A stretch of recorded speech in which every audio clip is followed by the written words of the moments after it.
Bismillahirrahmanirrahim. Wassalatu wassalamu ala ashrafil mursalin. So today's lesson is Romanticism. As previously stated, that we were going to tackle Romanticism and Transcendentalism thereafter. So Romanticism is basically what? Is basically a literary movement, right? But before tackling this kind of literary movement, we are going to talk about Romanticism itself. What is Romanticism? Now, who are the Romantics? Are you a romantic? Yes. You may answer yes, because a romantic is going to seek for the welfare, to reconcile with the self. All right. Now we are going to examine the attributes of Romanticism, the features and factors that led to its appearance in Great Britain before tackling the concept itself. Something happened in Europe, the French Revolution. The French Revolution, after it was triggered after the Social Contract, which was a book, or let's say a dogma, released in the Society by Jean-Jacques Rousseau. It was aimed at reviewing the contract, or let's say the relativity between the government and the society, the people. The Industrial Revolution broke out in Great Britain in the 19th century, 1850 or so, 1820, 1830. But because of the circumstances that prevailed in Europe at that time, we mentioned, of course, the French Revolution, Jean-Jacques Rousseau's ideology or dogma. Now people started to think about the raising the industry, making the world industrial, making Britain industrial. It was about the writing. So they needed to record the Industrial Revolution. But everything has its cost. The Industrial Revolution was very expensive upon the shoulders of the British, of course, and namely the poor people and the children, for instance, the child labor, which is an issue that is tackled by Charles Dickens in most of his writing, in his novels. Some other outstanding figures who denunciated and denounced the child labor, the harsh circumstances that prevailed in Britain at that time. I mean, the time of Industrial Revolution, namely William Blake, Samuel Taylor Coleridge, and William Wordsworth. But what is important here for us is we are going to tackle, of course, the poem of William Blake, The Chimney Sweepers, which is a denunciation, a tacit denunciation of the capitalistic abuses, the child labor. The children were used to crawl in the machines because of their small sizes. They were used at the age of 5 years old to 8 years old, working 16 hours in a row. No, it wasn't that, let's say, that perfect for the British people. So at first they said that we are going to give you a better life, we are going to give you commodities and So they saw something like a good life, a tremendous change from the outskirts to the city. But they were deceived to a great extent by the capitalists, by the industrials. Well, the commodities weren't that good. The abuse was obvious at the level of discrimination in terms of gender, in terms of well, they were underpaid. So the circumstances were very harsh for the British people. And therefore, let's say, most of the literary men, let's say poets and writers, fled to the outskirts of Britain, of England, to be more accurate. All right? They started, most of them started denunciating the system, others started to muse, to get inspiration from the nature to produce their poetry and their literary productions. All right? So here it says, the romantic imagines the nature of the self through feeling in a subjective lyricism. This line reads a lot. We can say that it can summarize the whole course. Let me tell you something about Romanticism. Romanticism is all about the man. The man and his surrounding. Elements of nature are surrounding the man. Right? Trees, seas, animals, wind, all are elements of nature. When they are found in a literary text or a poem, they are key components of the poem or the text that lead us to say that this excerpt or this poem is of a romantic nature. But Romanticism is not always about love. Yes, it is about feeling. It is about the meeting of the man and his and his container. He is the container. So he's going to seek for the truth. So the quest for the truth concerning man with an uppercase M. Here it says that nature is the surrounding, feeling is the container of man, and subjectivity is an approach to understand man. Alright? Now let's get back to the 17th century metaphysical school. The metaphysical school wanted to understand man. An example is given here. John Milton, The Compass. I give you some lines.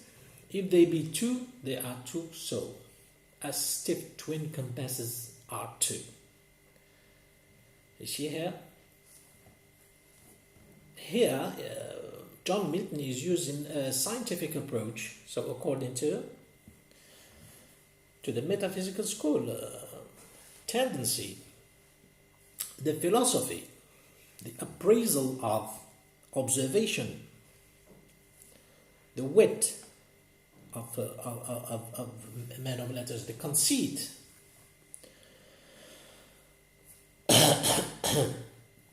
Now, when we want to seek the welfare, we proceed to adopt the feeling.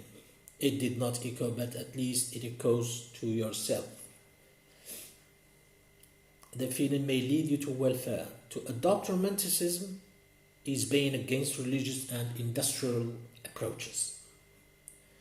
So here, against the religious and industrial approaches.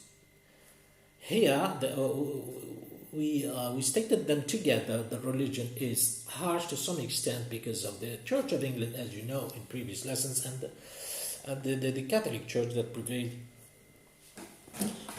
the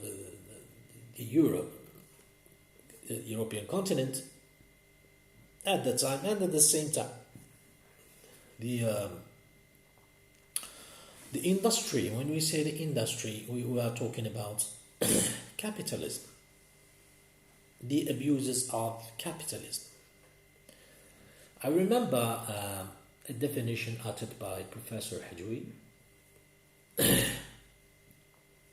I was a student at that time. He said that Romanticism is a tacit denunciation of the capitalistic abuses. Discuss the quotation. It was his statement.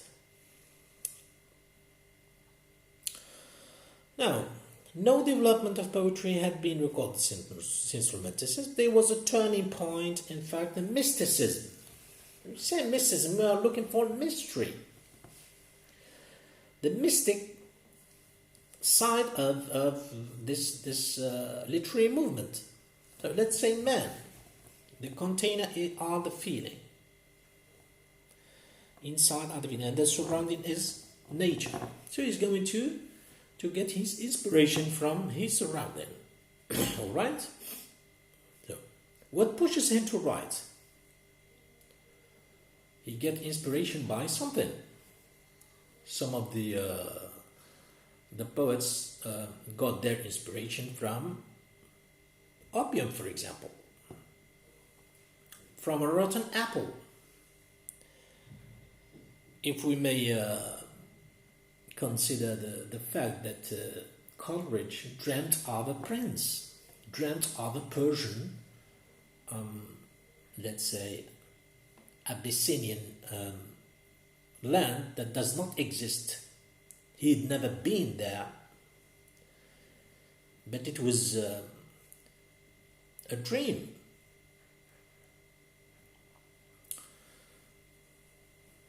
He started like this. In Xanadu did Kubla Khan.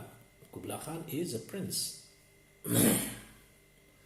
A stately pleasure doomed decree, whereof the sacred river ran through caverns, measureless to man, down to a sunless sea.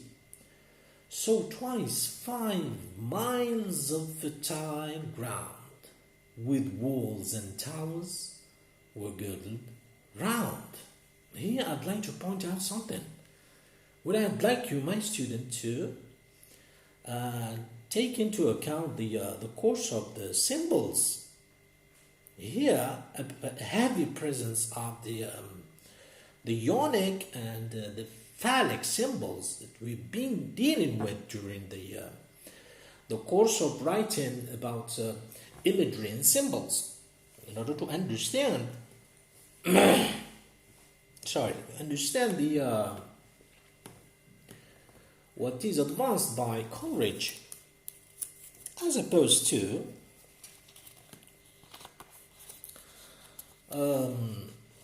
Blake in his The Chimney Sweepers. When my mother died when I was so very young, and my father sold me while yet my tongue could scarcely cry, weep, weep, weep. So your chimneys I sweep, and in sooth I sleep. You see? The metrics, the foot, everything is conventional here. But I'd like you to consider that every poem has got a body, has got eyes, ears, head, legs and hands. This is what you are going to do while dealing with poetry. At the same time, examining symbols, which are of course conventional and universal, and considering the fact that a poem is a body. It has eyes, ears, nose. So it sees, it hears, it senses. So we are giving life to the poem. some said that there is a kind of,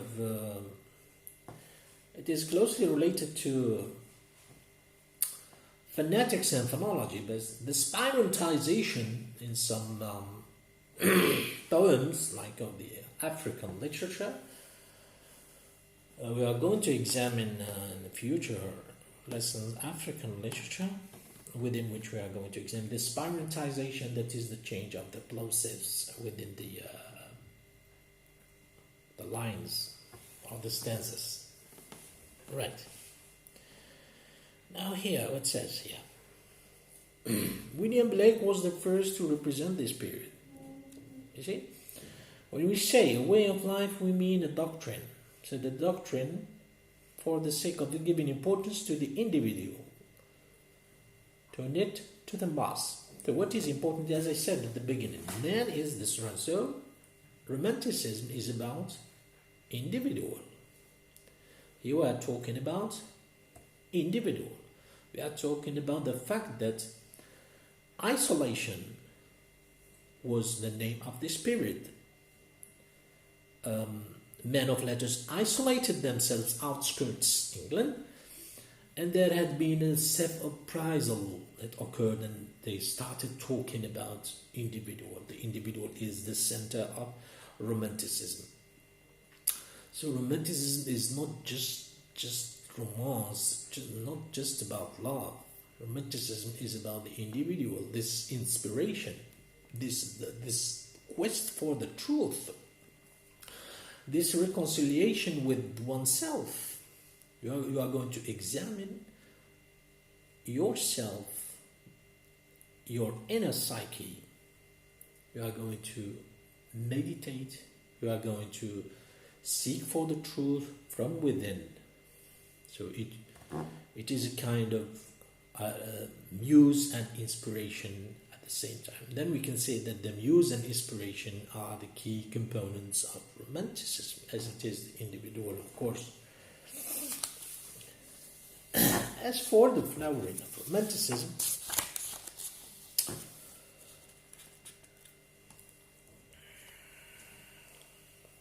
yes, here it says that Rousseau's argument that human society is based on a contract between the government and the governed echoed earlier ideas of England's John Locke and helped inspire the French Revolution. Rousseau attributed evil not to human nature but to society, insisting that in the natural state of human being was essentially good and happy. Like I said, a noble savage. This idealization of nature and human beings became basic tenets of Romantic thinking. So keep in mind this, the idealization of nature and the human being, the nature and man. Right? The human being is the center of Romanticism.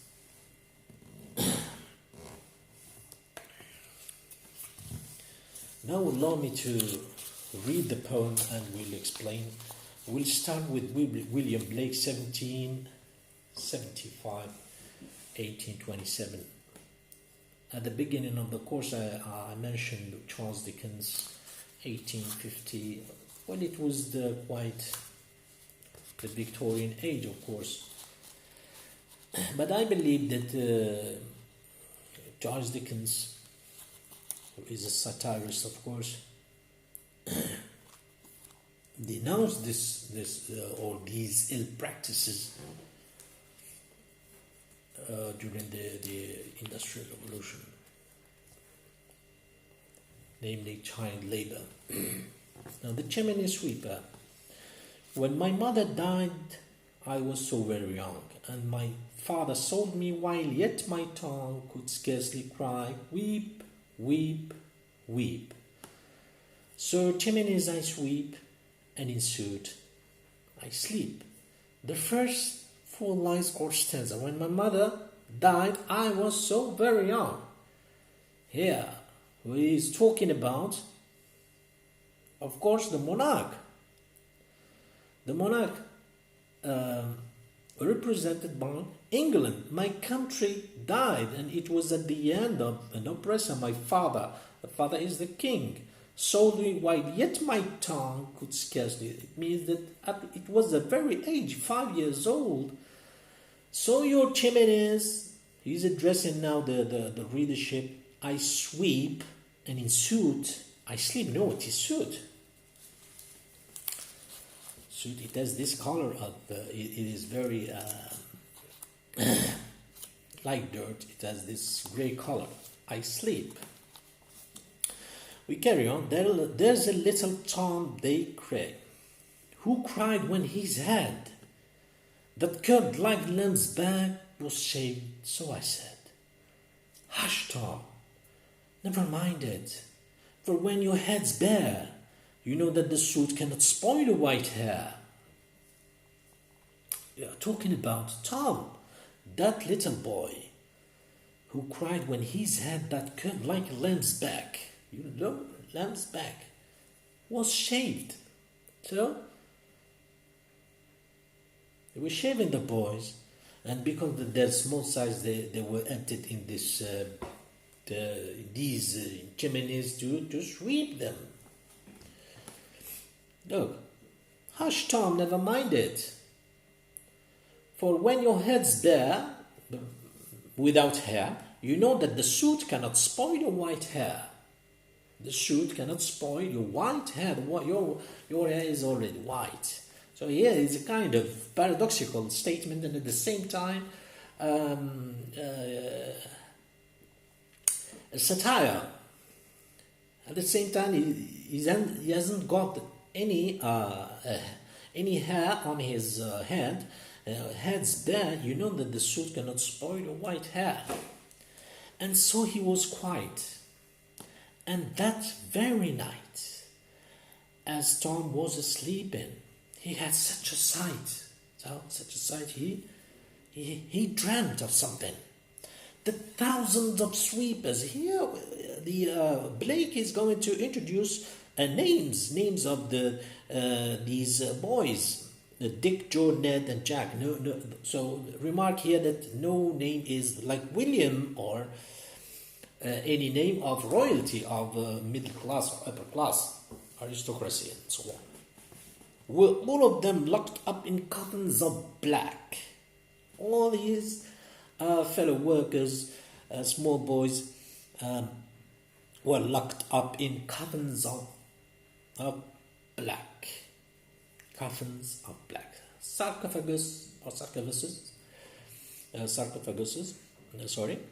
The coffins here, the coffin is what? Yes? Allusion to death of black. Now black. Black either here is playing on words. Black either of aristocracy, something like fancy, and black of evil.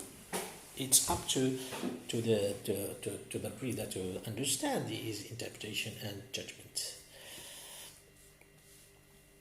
And by came an angel who had a bright key, and he opened the coffins and set them all free. Then down a green plain, leaping, laughing, they ran. Here, you see, elements of romanticism are here and there. Down green plain. So the boys were leaping, laughing, they run and wash in a river and shine in the sun. See? River, sun, green plain. So these are elements of the. So he's like it's a kind of a picture for the freedom. He's like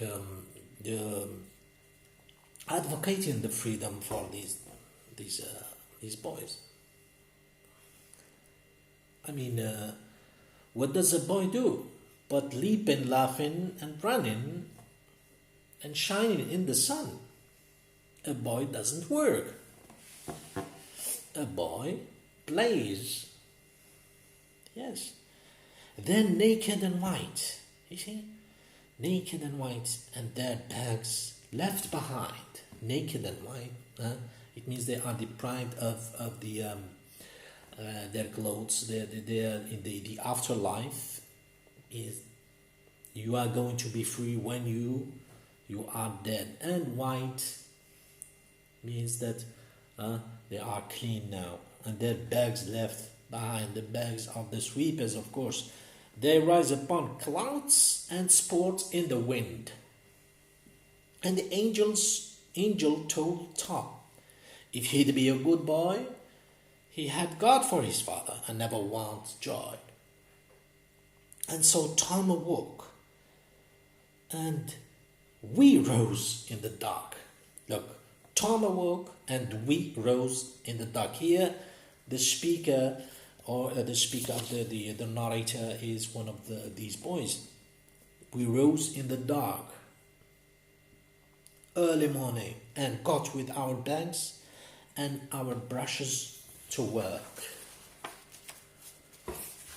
Listen carefully.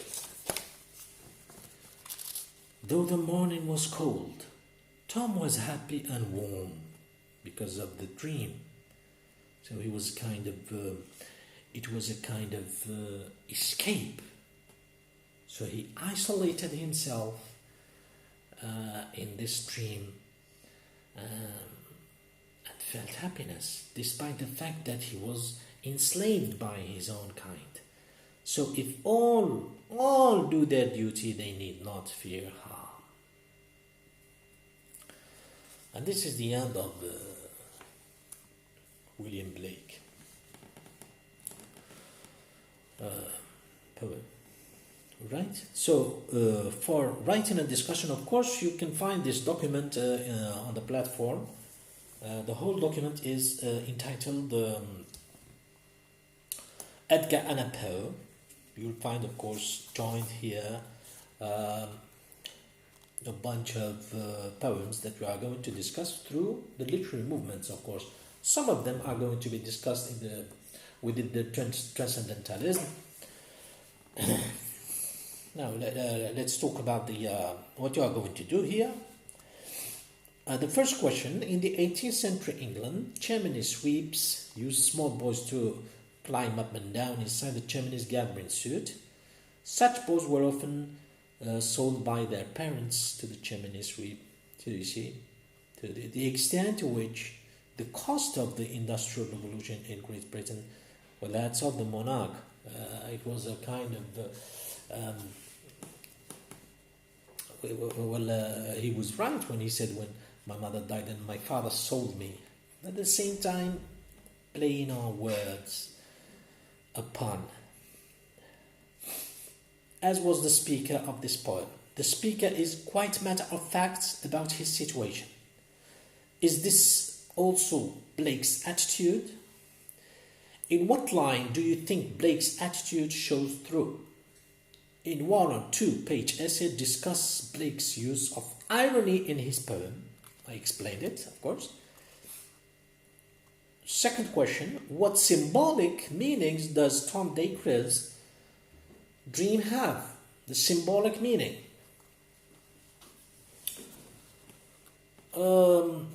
This is concerning Blake.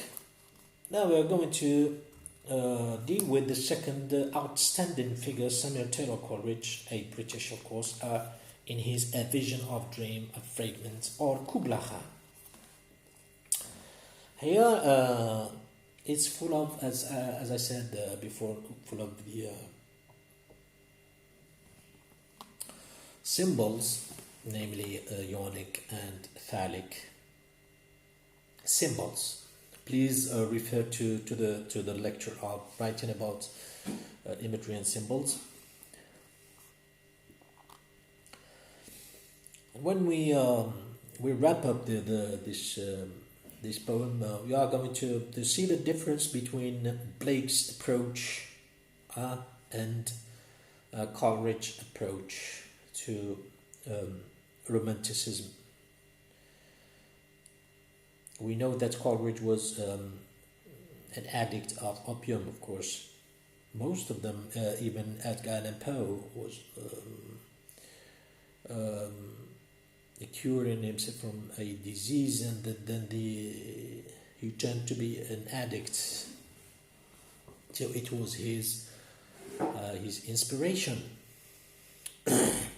In Xanadu did Kubla Khan, means he existed in Xanadu. This country is Xanadu. A stately pleasure doom decreed. Dooms just for or decreed for the sake of different pleasures. Where Alf, the sacred river, ran through caverns measureless to man. Cavern, you know what is the symbol of cavern? Measureless to man, that man couldn't measure or cannot measure. Down to a sunless sea. A sea without sun. Darkness. So twice 5 miles of fertile ground. See here the assonance. I. Twice 5 miles of fertile ground, with walls and towers were girdled round. And there were gardens bright with sinuous hills, where blossomed any incense-bearing tree. And here were forests ancient as the hills, enfolding sunny spots of greenery. Here, elements of Romanticism are quite obvious. The greenery, the hills, the tree, the science, description, and the heavy use of adjectives. But oh, that deep romantic chasm which slanted down the green hill upward, a sudden cover, a savage place, as holy and enchanted as there beneath a waning moon was haunted by woman wailing for her demon lover. Here, if you remember, we have spoken about prophecy and fantasy, and we've seen the difference between them within the course of a literary genre or the genres of literature. When we contrasted novel and epic, we have spoken about what is fantasy and what is prophecy, what is in earthly grounds and what is beyond divinity. We carry on. And from this chasm with ceaseless turmoil seething, as if this earth in fast thick pants were breathing. You see, lungs here.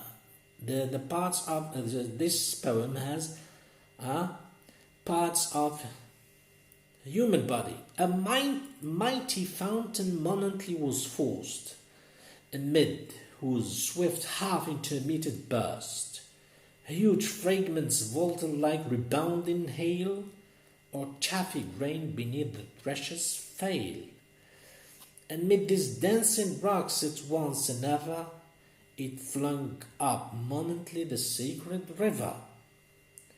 5 miles meandering with amazing motion, through wood and dale the sacred river run, then reached the caverns measureless to man, and sank in tumult to a lifeless ocean. First it was a sunless sea, then lifeless ocean, and mid this tumult Kubla heard from far ancestral voices professing war. So the prophecy, it is prophetical at this point, professing war.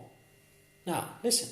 The shadow of the dome of pleasure floated midway on the wave. Now imagine, try to imagine. So romanticism is all here about the imagination. You work your imagination to understand the picture that is displayed by the poet. Where was heard the mingled measure from the fountain and the caves, It was a miracle of rare device, a sunny pleasure dome with caves of ice, a damsel with a dulcimer. A damsel with a dulcimer. You see this instrument of music.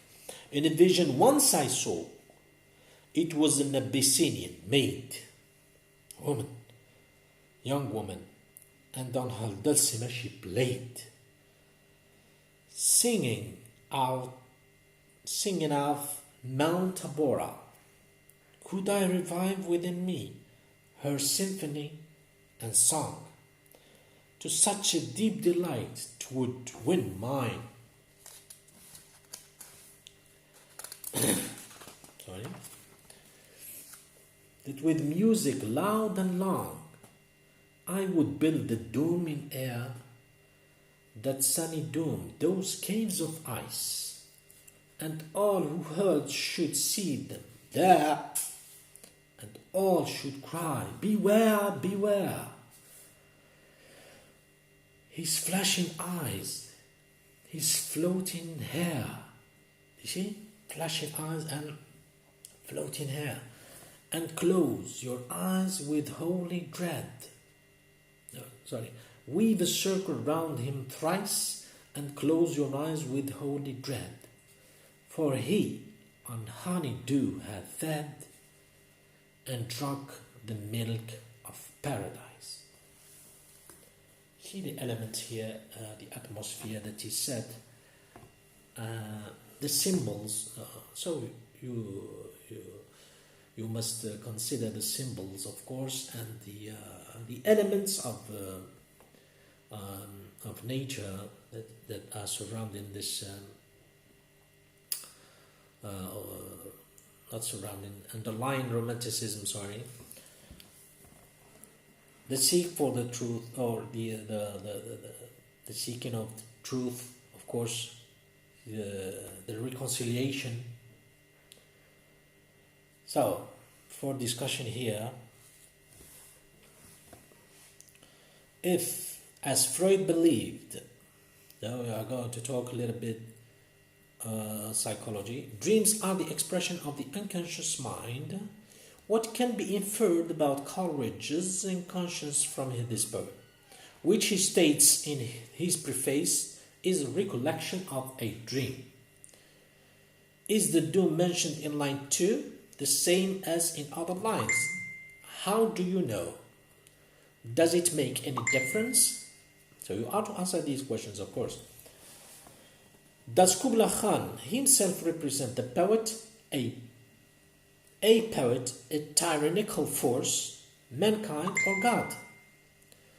Of what symbolic importance are the pleasure doom, the sacred river, the gardens, the chasm, the fountain, the icy caves, the damsel, and the honeydew? So please answer the discussion. Answer the questions around this discussion for the first poem and the second poem, and bear in mind that that romanticism is basically about individual. Of course, it is about the situation. It was a direct consequence of the situation, the change that happened at that time in Great Britain, or in Britain, yeah. The Industrial Revolution, but the let's say the centripetal force here is diverging towards the center of the let's say the sphere is the man,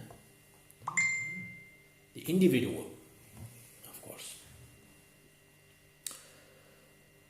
Now, as we have seen the British romanticism, the next time, inshallah, we are going to see that's American romanticism, but we are going to refer to as transcendentalism. I'll see you next time, inshallah. Assalamu alaikum wa rahmatullah wa sallallahu wa sallam ala Sayyidina Muhammad.